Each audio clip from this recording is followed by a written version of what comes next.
एक गडेरिया लड़का गाय बैलों को लेकर जंगल में गया और उन्हें जंगल में छोड़कर आप एक झरने के किनारे मछलियों का शिकार खेलने लगा। जब शाम होने को आई तो उसने अपने जानवरों को इकट्ठा किया, मगर एक गाय का पता न था। उसने इधर उधर दौड़ धूप की, मगर गाय का पता न चला। बेचारा बहुत घबराया, मालिक अब मुझे जिंदा न छोड़ेंगे। उस वक्त ढूंढने का मौका न था, क्योंकि जानवर फिर इधर उधर चले जाते, इसलिए वह उन्हें लेकर घर लौटा और उन्हें बाड़े में बांधकर बिना किसी से कुछ कहे हुए गाय की तलाश में निकल पड़ा। उस छोटे लड़के की यह हिम्मत देखो। अंधेरा हो रहा है, चारों तरफ सन्नाटा छाया हुआ है, जंगल साए साए कर रहा है, गीदड़ों का रोना सुनाई दे रहा है, पर वह बेखौफ जंगल में बढ़ा चला जाता है।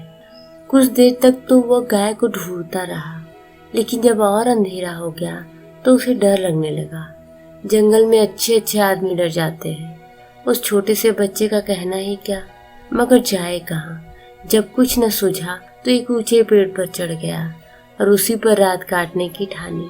उसने पक्का इरादा कर लिया कि बगैर गाय के घर न लौटूंगा। दिन भर का थका मांदा तो था ही, उसे जल्दी ही नींद आ गई। नींद चारपाई और बिछावन नहीं ढूंढती। अचानक पेड़ इतनी जोर जोर से हिलने लगा कि उसकी नींद खुल गई। वह गिरते गिरते बचा। सोचने लगा, पेड़ कौन हिला रहा है। आंखें मलकर नीचे की तरफ देखा तो उसके रोए खड़े हो गए। एक शेर पेड़ के नीचे खड़ा खड़ा उसकी तरफ ललचाई हुई आंखों से ताक रहा था। उसकी जान सूख गई और दोनों हाथों से डाल से चिमट गया। नींद भाग गई। कई घंटे गुजर गए, पर शेर वहां से जरा भी न हिला। वह बार बार गुर्राता और उछल उछल कर लड़की को पकड़ने की कोशिश करता। कभी कभी तो वह इतने नजदीक आ जाता कि लड़का जोर से चिल्ला उठता। रात ज्यों त्यों करके कटी। सवेरा हुआ। लड़के को कुछ भरोसा हुआ कि शायद शेर उसे छोड़कर चला जाए, मगर शेर ने हिलने का नाम तक न लिया। सारे दिन वह उसी पेड़ के नीचे बैठा रहा। शिकार सामने देखकर वह कहाँ आ जाता। पेड़ पर बैठे बैठे लड़के की देह अकड़ गई थी। भूख के मारे बुरा हाल था, मगर शेर था कि वहां से जौ भर भी न हटता था। उस जगह से थोड़ी दूरी पर एक छोटा सा झरना था। शेर कभी कभी उस तरफ ताकने लगता था। लड़के ने सोचा कि शेर प्यासा है। उसे कुछ आस बंधी कि ज्यों ही वह पानी पीने जाएगा मैं भी यहाँ से खिसक लूंगा। आखिर शेर उधर चला। लड़का पेड़ पर से उतरने की फिक्र ही कर रहा था कि शेर पानी पीकर लौट आया। शायद उसने भी लड़के का मतलब समझ लिया था। वह आते ही इतनी जोर से चिल्लाया और ऐसा उछला कि लड़के के हाथ पांव ढीले हो गए, जैसे वह नीचे गिरा जा रहा हो। मालूम होता था हाथ पांव पेट में घुसे जा रहे हैं। ज्यों त्यों करके वह दिन भी बीत गया।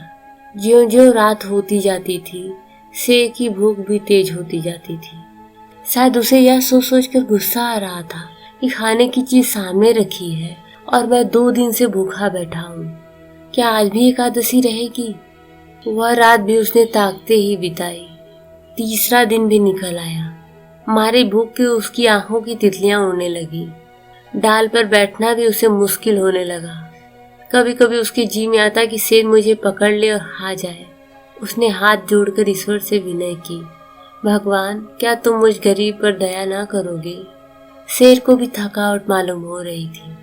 बैठे बैठे उसका जी उब गया। वह चाहता था किसी तरह जल्दी से शिकार मिल जाए। लड़के ने इधर उधर बहुत निगाह दौड़ाई कि कोई नजर आ जाए, मगर कोई नजर ना आया।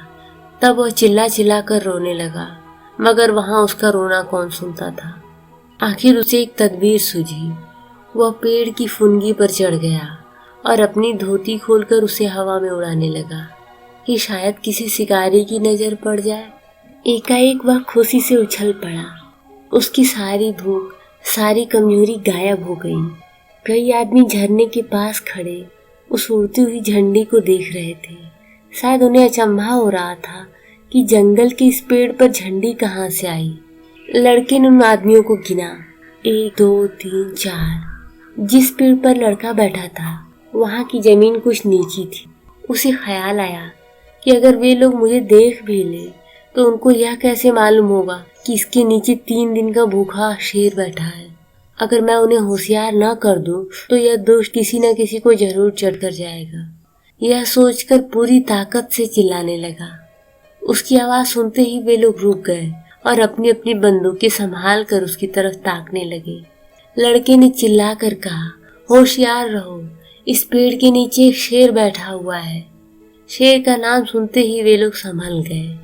चटपट बंदूकों में गोलियां भरी और चौकन्ने होकर आगे बढ़ने लगे। शेर को क्या खबर कि नीचे क्या हो रहा है। वह तो अपने शिकार की ताक में घात लगाए बैठा था। एकाएक पैरों की आहट पाते ही वह चौंक उठा और उन 4 आदमियों को एक टीले की आड़ में देखा। फिर क्या कहना था, उसे मुंह मांगी मुराद मिली। भूख में सब्र कहाँ। वह इतने जोर से गरजा कि सारा जंगल हिल गया और उन आदमियों की तरफ जोर से जस्त मारी, मगर वे लोग पहले से ही तैयार थे। चारों ने एक साथ गोली चलाई। धन धन धन की आवाज हुई। चिड़िया पेड़ों से उड़ उड़कर भागने लगी।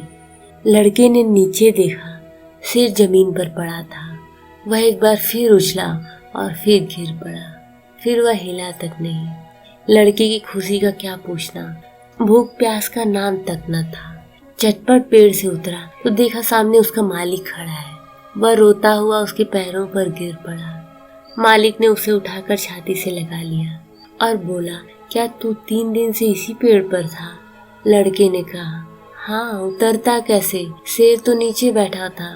मालिक ने कहा, हमने तो समझा था किसी शेर ने तुझे मारकर खा लिया। हम 4 आदमी 3 दिन से तुझे ढूंढ रहे हैं। तूने हमसे कहा तक नहीं और निकल खड़ा हुआ। मैं डरता था, गाय जो खोई थी। अरे पागल, गाय तो उसी दिन आप चली आई। भूख प्यास से शक्ति तक न रहने पर भी लड़का हंस पड़ा। धन्यवाद।